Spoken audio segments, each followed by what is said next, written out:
Such a short notice. आज मैंने दो केसेस और एक अवेयरनेस साइबर के मोडस ऑपरेंडी के अवेयरनेस के रिगार्डिंग ये प्रेस कॉन्फ्रेंस बुलाई है। पहले तो दोनों केसेस के बारे में बताना चाहूँगा। सबसे पहला केस क्राइम ब्रांच का एक केस है जो कि नवंबर के महीने में हमने रजिस्टर किया था, जिसमें एक हमको लेडी विक्टिम ने कंप्लेन किया था थ्रू अर्ज NGO कि she was taken to Muscat in the name of providing job as housemaid, but Muscat में ले जाके उसका एक्सप्लॉयटेशन हुआ, सेक्सुअल एक्सप्लॉयटेशन हुआ, उसको अनहाइजीनिक कंडीशन में रखा गया, उसको साथ ह्यूमन राइट्स वायलेशन किया गया। तो व्हेन शी केम बैक उसके बाद हमने एक FIR रजिस्टर की थी और उस FIR रजिस्टर हुई थी 17 नवंबर को, 17 नवंबर। FIR में हमने सेक्शन ह्यूमन ट्रैफिकिंग के, चीटिंग के और इमिग्रेशन एक्ट का जो वायलेशन है सेक्शन 10 वो डाला था। उस FIR के बाद तुरंत बाद हमने दोनों जो एजेंट्स थे जिन्होंने उसको लेके गए थे वहाँ पे भेजा था मस्कट में, उन दोनों को अरेस्ट किया था। उन दोनों का नाम था सैयद अब्दुल्ला शेख और मस्तान खान पठान। इन दोनों को हमने अरेस्ट किया था। ये एक वास्को का था, एक मडगांव का था। ये लोकल रिक्रूटमेंट एजेंट थे जो कि अनरजिस्टर्ड थे, इलीगल थे। इनको हमने अरेस्ट किया था और इनका जो मस्कट से जो इनके साथ कम्युनिकेट कर रहा था उसके लिए भी हमने सर्च किया था। इन्होंने उसका नाम बताया था अकरम शेख। तो अकरम शेख एक आंध्रा का एक इन्होंने बताया था आदमी, जिसके लिए हमने सर्च भी किया था उस समय आंध्रा में, बट वो वहाँ पे था नहीं। उसको बताया गया था कि वो मस्कट में ही है, यहाँ पे आंध्रा में मौजूद नहीं है। उस समय काफ़ी सर्च किया था हमने उसको। तो उस समय हमने इसको तीनों को जल्दी हमने 60 दिन के अंदर चार्जशीट करने का एक CRPC BNSS के अंदर एक प्रोविजन है। तो हमने जल्दी से जल्दी चार्जशीट किया इसको ताकि वो दोनों अक्यूज जिनको अरेस्ट किया गया था वो जुडिशियल कस्टडी में रहे, उनको बेल नहीं हुआ, अभी भी वो कस्टडी में है after I think almost 3 months have come completed. तो वो दोनों अक्यूज अभी भी कस्टडी में। और तीसरा अक्यूज जो था उसको हमने एब्सकॉन्डिंग चार्जशीट किया था। एब्सकॉन्डिंग चार्जशीट मतलब कि जब वो accused is on the run, accused is hiding from the police, but still the criminal proceedings can begin. तो हमने ऐसे उसको चार्जशीट किया था। बट उसके साथ साथ हमने क्या किया था, उसका LOC ओपन किया था, लुकआउट सर्कुलर। और हमने ब्यूरो ऑफ इमिग्रेशन के थ्रू हमने एक अलर्ट, एक सिस्टम होता है कि अगर वो इंटरनेशनल ट्रैवल करेगा एयरपोर्ट पे तो उसके बारे में इंफॉर्मेशन हमको तुरंत मिल जाएगी। जैसे इंटरनेशनल ट्रैवल उसका डिटेक्ट होगा वैसे ही हमको ब्यूरो ऑफ इमिग्रेशन इंफॉर्मेशन दे देगा। तो ऐसे ही हमको अभी रिसेंटली पता चला कि वो चेन्नई एयरपोर्ट पे वो पाया गया। चेन्नई एयरपोर्ट से हमको इन्फॉर्मेशन मिली कि that he was trying to cross the country and he came to India. So we based on that information we sent our team to Chennai airport. अभी 6 फरवरी की बात है और 6 फरवरी को हम उसको लेके यहाँ पे आए। उसका नाम था अकरम शेख सन ऑफ अली शेख। ये 43 ईयर्स का है। तो इसने बताया कि जो गोवा के एजेंट थे मस्तान खान पठान और सैयद, उनके साथ एक कॉन्टैक्ट में था। और जब वो लेडी, जो गोवा की लेडी जिसको वहाँ भेजा था, उसका ट्रांसपोर्टेशन इसने फैसिलिटेट किया था, एयरपोर्ट से उसको लेके गया था। बेस्ड ऑन द फोटो यहाँ से जो मस्तान ने उसको भेजा था, उस फोटो के हिसाब से उसने आइडेंटिफाई करके मस्कट में उसको एयरपोर्ट से पिक किया। फिर एक इनका रिक्रूटमेंट एजेंसी का एक घर है या फिर रूम्स है, वहाँ पे उसने लेके गया। उसके बाद उसको एक लोकल शेख के यहाँ पे उसने भेजा एज रिक्रूटमेंट, बट बोला गया था हाउसमेड जॉब, जो भी इलीगल है, that itself is illegal because they are not registered agent. But उसके बाद भी उसका ह्यूमन ट्रैफिकिंग के एंगल से उसको एक्सप्लॉयटेशन किया गया और उससे सेक्सुअल फेवर्स मांगे गए। तो ये उसने कन्फेस किया है सारी चीज़। और इसका फ़ोन हमें सीज हुआ है, जिसमें हमको मिला है कि डॉक्यूमेंट्स वगैरह हैं जो वहाँ पे एक रिक्रूटमेंट एजेंसी रन कर रहे हैं, जो कि इंडिया में ऐसी एजेंट के नेटवर्क के थ्रू लोगों को भेज रही है। और उस समय भी ये लड़की ने बताया था जब वो कंप्लेन देने आई थी कि ऐसे मेरी तरह 10 लड़कियाँ और हैं जो कि वहाँ पे अलग अलग जगह पे एम्प्लॉयड हैं। और तो उस समय हमने मिनिस्ट्री ऑफ होम अफेयर्स और मिनिस्ट्री ऑफ एक्सटर्नल अफेयर्स के थ्रू हमने लेटर्स भी लिखे थे कि वो चूँकि इंडिया के बाहर एक्शन बनता है तो एम्बेसी उसमें एक्शन लेगी, एम्बेसी के थ्रू उसमें परस्यू कर सकते हैं उस मैटर को। तो हमने उसके लिए भी उस समय लेटर्स लिखे थे। और अभी चूँकि ये तीसरा आदमी हमको मिल गया है तो अब इसने और भी चीज़ें बताई हैं। उस एजेंसी का नाम हमको मिल गया है जिस एजेंसी के थ्रू मस्कट में ये काम कर रहे हैं, तो उसका एग्जैक्ट नाम के हिसाब से हम और उसको भेजेंगे और लेटर्स भेजेंगे। और जब वो चौथा, अब ये जो एजेंसी है वो कोई रन करता है, अब उसके बारे में ये बता रहा है कि दैट पर्सन इज़ हुमून शेख, जो कि मस्कट का ही है, ओमान का लोकल है। तो अगर लेट्स सी हम उसमें और इन्फॉर्मेशन निकालने की कोशिश कर रहे हैं, अगर उसमें जैसी इन्वेस्टिगेशन आगे बढ़ेगी तो उस चौथे आदमी को भी हम अरेस्ट करेंगे। द पॉइंट इज़ कि हम इस तरीके के सेंसिटिव केसेस में छोड़ते नहीं है, मतलब पूरा एंड तक जाना है। That is the idea of crime branch. और इतना सेंसिटिव मैटर है क्योंकि ह्यूमन ट्रैफिकिंग का मैटर है। गोवा के लोकल लोगों को इस तरीके से मिसगाइड करके, जॉब के नाम पे मिसगाइड करके ओवरसीज भेजने का एक्सप्लॉइटेशन का मैटर है, तो वी आर वेरी पर्टिकुलर कि इसमें स्ट्रिक्ट से स्ट्रिक्ट एक्शन हो। इसलिए आप देख सकते हैं कि हमने अभी तक बेल भी नहीं होने दी उसकी, और इसका भी यही होगा।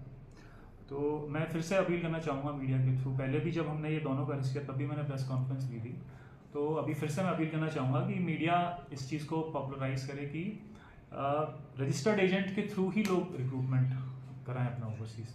मिनिस्ट्री ऑफ एक्सटर्नल अफेयर्स की वेबसाइट पर रजिस्टर्ड एजेंट्स की लिस्ट है, गोवा के रजिस्टर्ड एजेंट्स की लिस्ट है। मैंने उस समय भी सर्कुलेट की थी, मीडिया को भी दी थी उस समय लिस्ट, अभी फिर से मैं दे दूंगा। उस लिस्ट में लिखा हुआ है कि यही रजिस्टर्ड एजेंट्स हैं, और उसमें खास बात यह है कि रजिस्टर्ड एजेंट्स अपनी सब ब्रांचेस नहीं चला सकते, कि उसकी मेन ब्रांचेज है उसी से रिक्रूटमेंट होगा।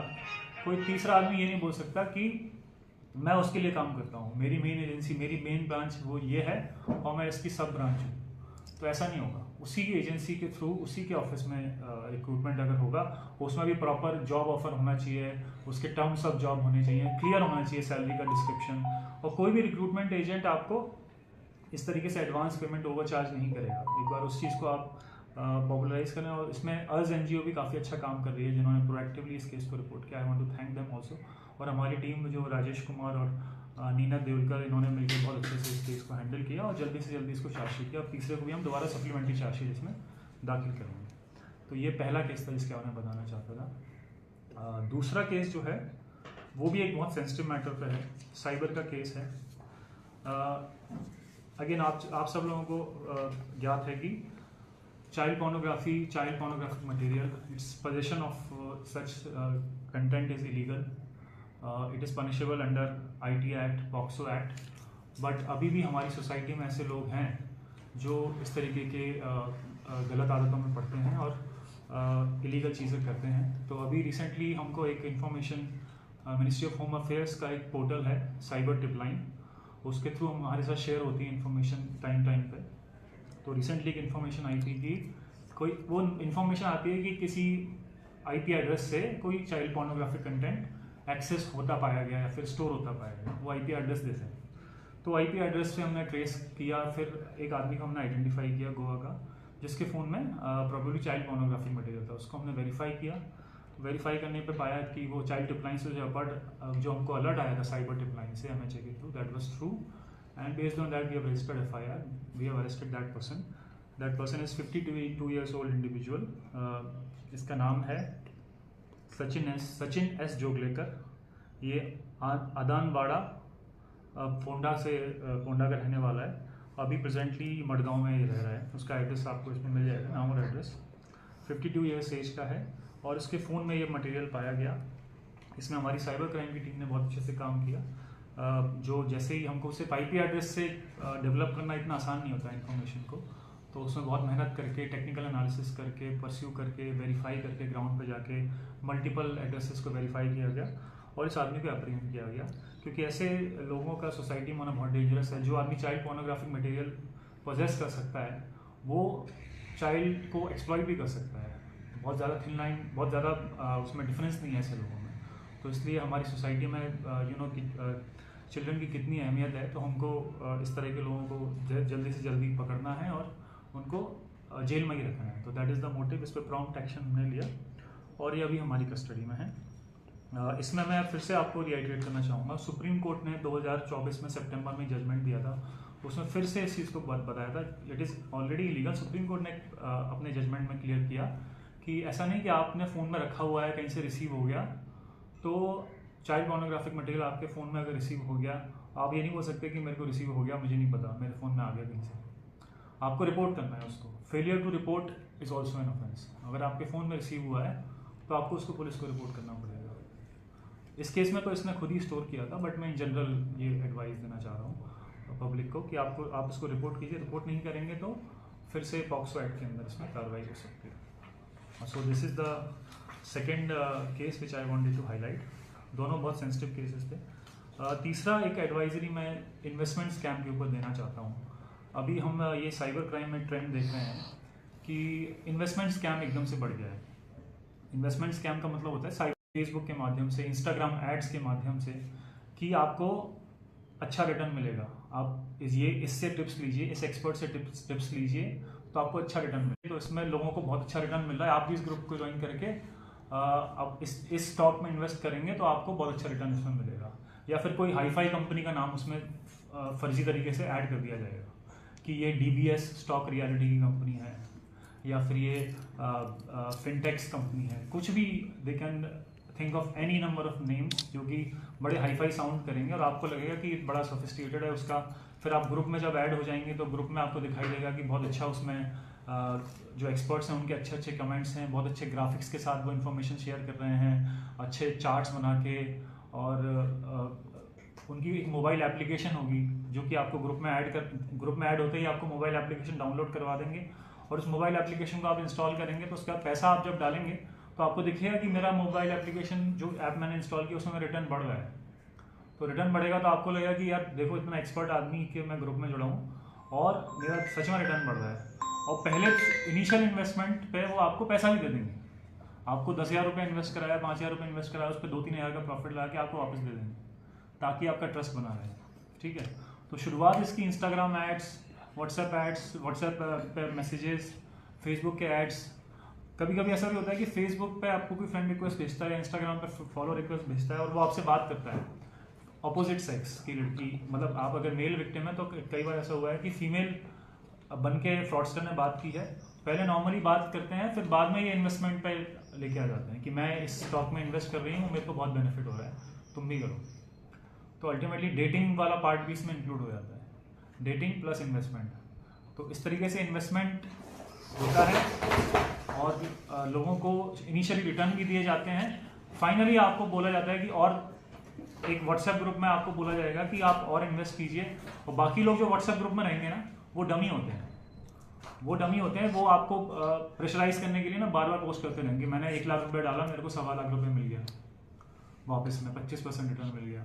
और आप फिर वेरीफाई भी करने जाओगे ना बाकी ग्रुप वालों से कि सच में आपको पैसा मिल रहा है, बोला हाँ मुझे तो मिल रहा है, बढ़िया, वैसे तुम्हारी कुछ प्रॉब्लम है। तो फिर उसके बाद फिर आपको जब हैवी इन्वेस्टमेंट हो जाएगा तो आपको फिर ऐप में तो दिखाई दे रहा है आपने 20 लाख रुपए इन्वेस्ट किया और ऐप में दिख रहा है 26 लाख हो गया है। अब जब उसको आप निकालने जाएंगे तो वो बोलेगा कि आपको प्रोसेसिंग फीस देनी पड़ेगी, फॉरेक्स का फीस देना पड़ेगा, इंटरनेशनल ट्रांजेक्शन उसका फीस देना पड़ेगा। कभी कभी ऐसा होता है कि वो IPO ऑफर करते हैं कि आपने 26 लाख 20 लाख 26 लाख आपका ऑलरेडी हो गया है, एक हम IPO फ्लोट कर रहे हैं, जिसकी IPO मतलब कंपनी का जब स्टॉक निकलता है तो उसमें आप 20 लाख रुपए और ऐड कर दीजिए, 50 लाख का आप IPO खरीद लीजिए, आपको इतना % शेयर होल्डिंग मिल जाएगा।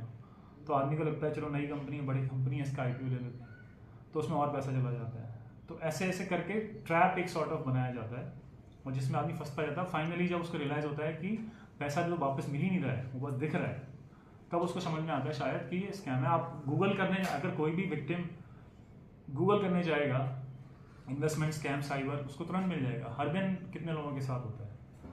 तो इसमें सबसे आसान तरीका है बचने का कि जब भी कोई ऐसे स्टॉक इन्वेस्टमेंट ग्रुप में आपको डाला जाए तो आप उससे पूछिए कि आप सेबी में रजिस्टर्ड हैं कि नहीं। सेबी का आप अगर गूगल करेंगे, सेबी रजिस्टर्ड स्टॉक एंटिटी, आप अगर मीडिया वाले इस चीज़ को लिख लें, सेबी रजिस्टर्ड स्टॉक एंटिटी, तो उसमें आप गूगल करने पे आपको लिंक मिलेगी सेबी की, और उसमें आप अगर सर्च करेंगे कि आपको जो स्टॉक एजेंसी की कंपनी है, जो स्टॉक ब्रोकर फर्म है, वो बोल रही है, जो नाम बोल रही है, let me just verify whether they are registered और नॉट, वो अपना एक नंबर भी बताएंगे, वो नंबर वेरीफाई करके देख लो, ठीक है।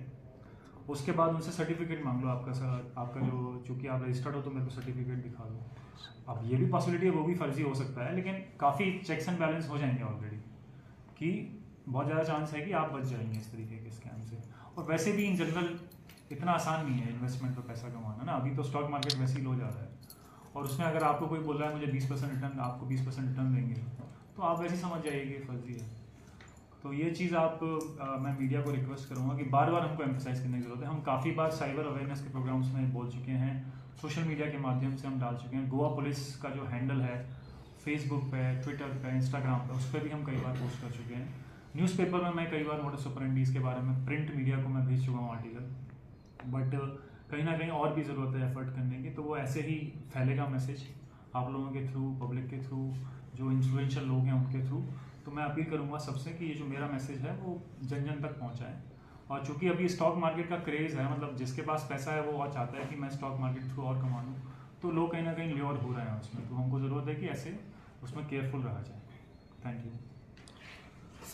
फर्स्ट वाला पोर्नोग्राफी मटेरियल मिला, ये उसको सोर्स क्या था, कहाँ से उसको उसने ऑनलाइन कहीं से डाउनलोड किया था, वेबसाइट से? हाँ। जो फर्स्ट केस है ना, उस केस में जो वहाँ पे जो शेख थे उनको अरेस्ट किया जा सकता है? नहीं, उनको एक्स्ट्राडाइट किया जा सकता है, उस पर भी हम प्रोसीडिंग्स इनिशिएट करेंगे। उसमें हम ये चार्जशीट चूँकि हो चुका है केस, तो हम एक रेड नोटिस खोल सकते हैं।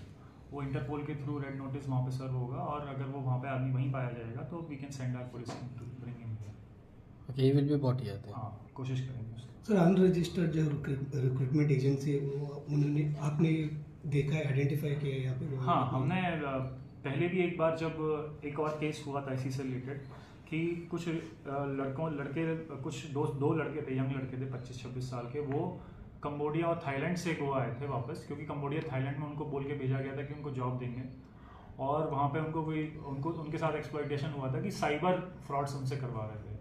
तो वो वहाँ से भाग के गोवा वापस आए थे। उन्होंने जब बताया था कि कुछ रिक्रूटमेंट एजेंट्स थे यहाँ के गोवा के जिन्होंने उनको वहाँ भेजा था, तो उनको भी हमने अरेस्ट किया था उसमें। वो भी क्राइम ब्रांच ने केस रजिस्टर किया था। तो उस टाइम पे हमने सारे एजेंट्स को हमने वेरीफाई किया था, जितने भी एजेंट्स गोवा के थे। तो उसमें ऑटोमेटिकली चूँकि वो केस रजिस्टर हुआ था, तो बहुत सारे लोग अंडरग्राउंड हो गए थे। तो उस समय हमको एडिशनल कोई नहीं मिल पाया। अभी फिर से ये जब केस रिपोर्ट हो रहे हैं तब तक हम एक्शन ले रहे हैं। और दोनों डिस्ट्रिक्ट पुलिस भी इसमें अवेयरनेस एक्टिविटी कराती रहती हैं, और बीट के माध्यम से वेरिफिकेशन का चल रहा रहता है। तो पहले केस में और एक आपने बताया कि मस्कत में और एक 10 लड़के भी विक्टिम है। हाँ, वो बिलोंग टू गोवा? नहीं, वो आंध्र प्रदेश, केरला एंड पंजाब, ऐसा इन्होंने जो तीसरे अक्यूज ने बताया, अलग अलग स्टेट से हैं। तो हम कंसर्न स्टेट पुलिस को भी लिख रहे हैं कि ये उनका जो भी हमको इन्फॉर्मेशन मिलती है इस अक्यूज के थ्रू उनके बारे में, कि वो कहाँ से हैं, कौन से डिस्ट्रिक्ट से हैं, तो उस पर कंसर्न स्टेट भी उसको वेरीफाई कर सकते हैं।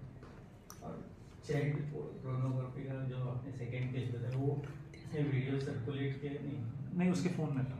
वही मैं बोल रहा हूँ, possession of this is also an offence. ऐसे केसेस पहले भी थे? हाँ, पहले भी रिपोर्ट हुए हैं। आई थिंक पिछले 3-4 साल में हमने 4-5-6 केसेस रजिस्टर किए हैं। एग्जैक्ट देखना पड़ेगा मुझे।